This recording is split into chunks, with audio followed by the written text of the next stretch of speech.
तो स्टार्ट करते हैं आज की business news. First story Zomato के नाम बदलने को लेकर है। अब जोमैटो सिर्फ एक फूड डिलीवरी कंपनी नहीं, बल्कि एक बड़ा बिजनेस बन चुका है और जल्द ही इसका नाम भी बदलने वाला है। डिपिंडर ने शेयर होल्डर्स को लिखे एक लेटर में कंफर्म किया कि अब से जोमैटो लिमिटेड का नया नाम इटर्नल लिमिटेड होगा और बोर्ड ने इस चेंज को अप्रूव कर दिया है। इसके साथ ही कंपनी की वेबसाइट zomato.com से eternal.com पर शिफ्ट हो जाएगी और स्टॉक टिकर भी जोमेटो से इटर्नल में चेंज कर दिया जाएगा। डिपिंडर ने बताया कि जब उन्होंने ब्लिंकिट अक्वायर किया था, तब से ही एटर्नल नाम का इंटरनल यूज शुरू हो गया था। उनका मानना है कि जोमैटो एक एक्सीडेंटल कंपनी थी जो सिर्फ लोगों की मदद करने के थॉट से बनी थी, लेकिन अब यह एक बड़ा इम्पैक्ट बना चुकी है।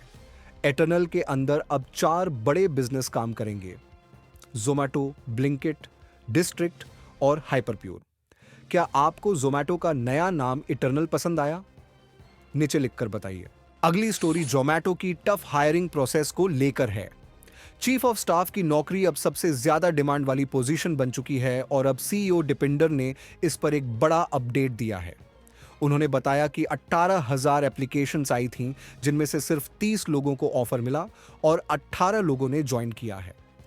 एक एप्लीकेंट, ट्विटर यूजर जो एक सीनियर प्रोडक्ट मैनेजर हैं, उन्होंने भी अपना एक्सपीरियंस शेयर किया। भले ही उनका सिलेक्शन नहीं हुआ, लेकिन उसने इंटरव्यू प्रोसेस को बेहतरीन अनुभव बताया और कहा कि मिला हुआ फीडबैक उसके लिए काफी अच्छा था। दीपिंदर ने यह भी बताया कि जो लोग सिलेक्ट हुए हैं उनमें स्टार्टअप फाउंडर्स, इंजीनियर्स और ऐसे लोग शामिल हैं जो कॉम्प्लेक्स प्रॉब्लम सॉल्व करने में एक्सपर्ट हैं। अगली स्टोरी है कि गूगल ने अपना नया AI model Gemini 2o flash thinking launch कर दिया है, जो सिर्फ जवाब नहीं देगा बल्कि सोच भी सकेगा। यह मॉडल कॉम्प्लेक्स प्रॉब्लम्स को छोटे छोटे स्टेप्स में तोड़कर सॉल्यूशंस देगा ताकि यूजर्स को एआई का थॉट प्रोसेस समझ आ सके। ये YouTube, Google search, Google maps जैसे टूल्स से सीधा इंटरैक्ट करेगा ताकि और पर्सनलाइज्ड एक्सपीरियंस मिले। ये कोडिंग को भी पहले से बेहतर तरीके से हैंडल कर सकता है। गूगल का कहना है कि यह दुनिया का सबसे बेहतरीन रीजनिंग मॉडल है। क्या यह ओपन एआई के O3 से बेहतर होगा या सिर्फ एक और एआई हाई पे? कमेंट करके लिखो। अगली स्टोरी है कि आईटीसी प्रसूमा को एक्वायर करने वाला है। अभी आईटीसी ने प्रसूमा को एक्वायर करने के लिए एक डील साइन की है। यह एक्विजिशन 3 सालों में कंप्लीट होगा, जिसमें पहला 44% स्टेक तुरंत लिया जाएगा और जून 2028 तक पूरा 100% स्टेक आईटीसी के पास होगा। आईटीसी के फाइनेंशियल्स भी काफी स्ट्रांग दिख रहे हैं। दिसंबर 2024 में आईटीसी का नेट प्रॉफिट 5,600 करोड़ पहुंच गया है। प्रसूमा का ready to cook food industry में एक बड़ा नाम है। प्रसूमा मोमोज, बाओस और फ्राइड चिकन के लिए फेमस है। इंडिया में फ्रोजन फूड का मार्केट 10,000 करोड़ का है और आने वाले सालों में तेजी से बढ़ने वाला है, जिसमें आईटीसी इस डील के साथ अपनी पोजीशन को और स्ट्रॉन्ग करेगा। अगली स्टोरी है कि इंडिगो की parent company inter globe aviation को 116 करोड़ रुपए का जीएसटी डिमांड ऑर्डर मिला है।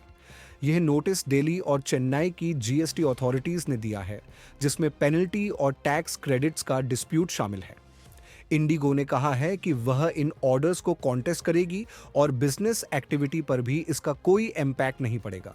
अगली स्टोरी है कि क्या सोशल मीडिया बच्चों के लिए सेफ है? माइक्रोसॉफ्ट के को-फाउंडर बिल गेट्स का मानना है कि 16 साल से कम उम्र के बच्चों के लिए सोशल मीडिया को बैन करना एक स्मार्ट डिसीजन हो सकता है। ऑस्ट्रेलिया पहला देश है जहां पार्लियामेंट ने अंडर 16 किड्स के लिए सोशल मीडिया प्लेटफॉर्म्स पर बैन लगाने के लिए वोट किया है। यह रूल 1 साल में फुली इंप्लीमेंट हो जाएगा, जिसमें कंपनीज को इंश्योर करना होगा कि 16 साल से कम के यूजर्स ब्लॉक हो जाएं। अगर कोई प्लेटफॉर्म इस रूल को फॉलो नहीं करता तो 270 करोड़ तक का फाइन लग सकता है। ऑस्ट्रेलिया के प्राइम मिनिस्टर ने भी एक्सेप्ट किया कि हर बच्चे को प्रोटेक्ट करना मुश्किल होगा, लेकिन यह एक जरूरी कदम है। आपको क्या लगता है, क्या इंडिया में भी ऐसा बैन लगना चाहिए? और अपना social media usage time comment में बताएं। अगली स्टोरी है कि she wolf of stock market के नाम से मशहूर फीमेल यूट्यूबर अस्मिता पटेल को सेबी ने स्टॉक मार्केट से बैन कर दिया है। ये ban unregistered investment advisory services चलाने और लोगों से इलीगल 53 करोड़ कमाने के लिए लगा है। सेबी को इन्वेस्टिगेशन से पता चला कि उसने बिना सेबी रजिस्ट्रेशन के ट्रेडिंग एडवाइस दी, हाई फी वाले कोर्सेज बेचकर लोगों को मिसलीड किया और फेक प्रॉफिट प्रॉमिसेस दिए। ये कंप्लेंट 42 इन्वेस्टर्स के ग्रुप से आई थी, जिसमें बताया गया कि आस्मिटा के 140 करोड़ तक के एसेट्स हैं जो उसने प्रोप्राइटरी सिस्टम से कमाए हैं। सेबी का कहना है कि अस्मिटा अपने स्टूडेंट्स को special Telegram channels, zoom meetings और ईमेल्स के जरिए शेयर्स खरीदने और बेचने की रिकमेंडेशंस देती थी। उन्हें स्पेसिफिक स्टॉक्स में ट्रेड करने के लिए पुश किया जाता था। अब सेबी ने अस्मिटा की 5 बिजनेस एंटिटीज को स्टॉक मार्केट से बैन कर दिया और उससे 53 करोड़ का इलीगल प्रॉफिट वापस लेने का ऑर्डर दिया है। अगली स्टोरी है कि बिलियनियर गौतम अदानी के छोटे बेटे जीत अदानी ने मुंबई के डायमंड मर्चेंट की बेटी दिवा जैमिन से एक प्राइवेट सेरेमनी में शादी कर ली। ये शादी अहमदाबाद में हुई, जिसमें सिर्फ फैमिली और दोस्तों को ही इनवाइट किया गया था। जीत अदानी ने अपनी शादी के बाद एक्स पर डीवा के साथ फोटो शेयर की और कैप्शन में लिखा, Mr and Mrs Adani to infinity and beyond. Adani परिवार ने यह शादी बहुत ही सिंपल और एलिगेंट तरीके से रखी, जो उनकी वैल्यूज और ट्रेडिशंस को रिफ्लेक्ट करती है। शादी के बाद गौतम अडानी ने अपनी पर्सनल वेल्थ से 10,000 करोड़ का बड़ा डोनेशन अनाउंस किया है, जो स्कूल्स, मेडिकल कॉलेजेस और हॉस्पिटल्स जैसे सोशल प्रोजेक्ट्स के लिए यूज किया जाएगा।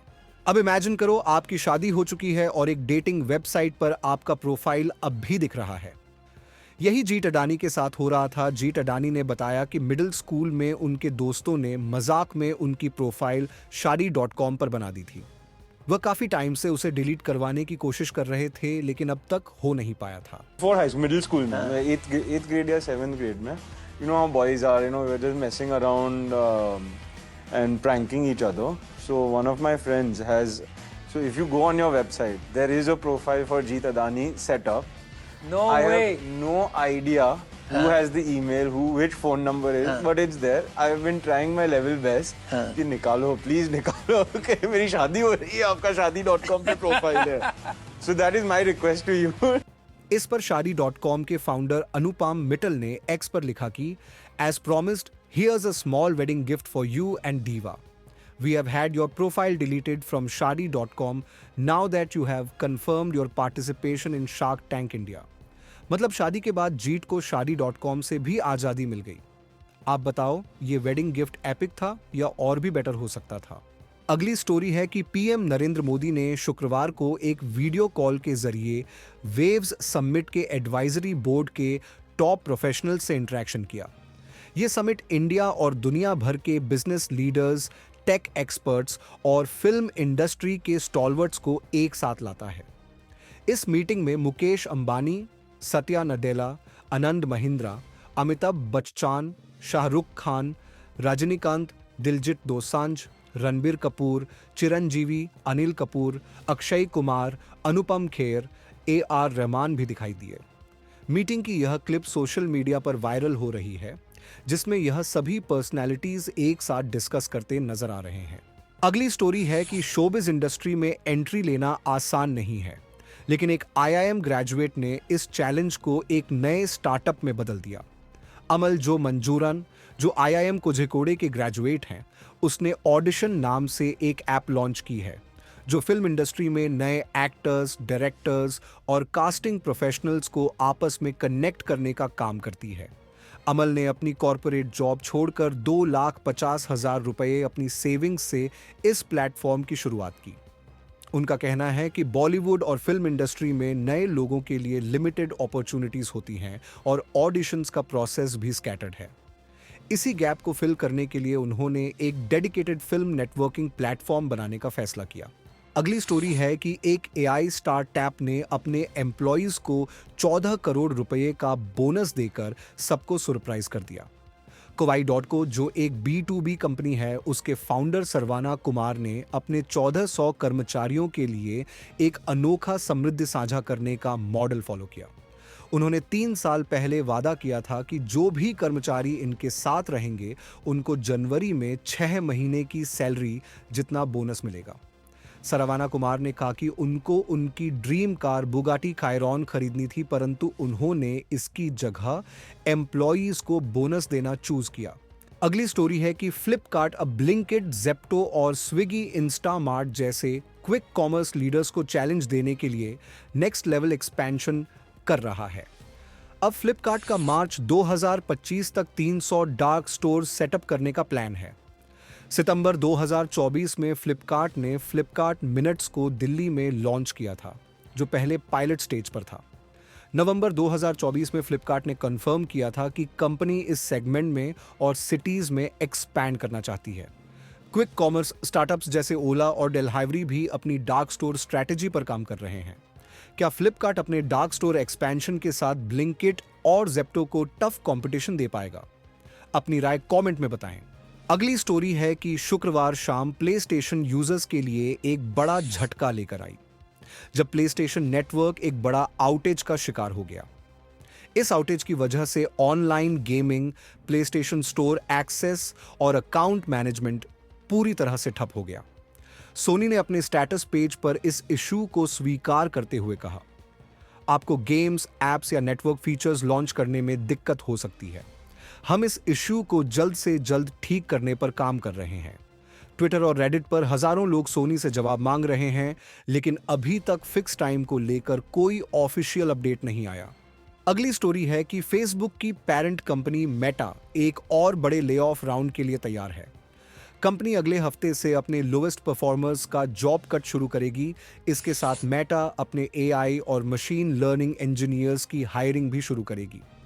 मेटा के सीईओ मार्क जकरबर्ग ने ईयर ऑफ एफिशिएंसी स्ट्रैटेजी के तहत पहले भी थाउजेंड्स ऑफ एम्प्लॉयज को जॉब से हटाया था।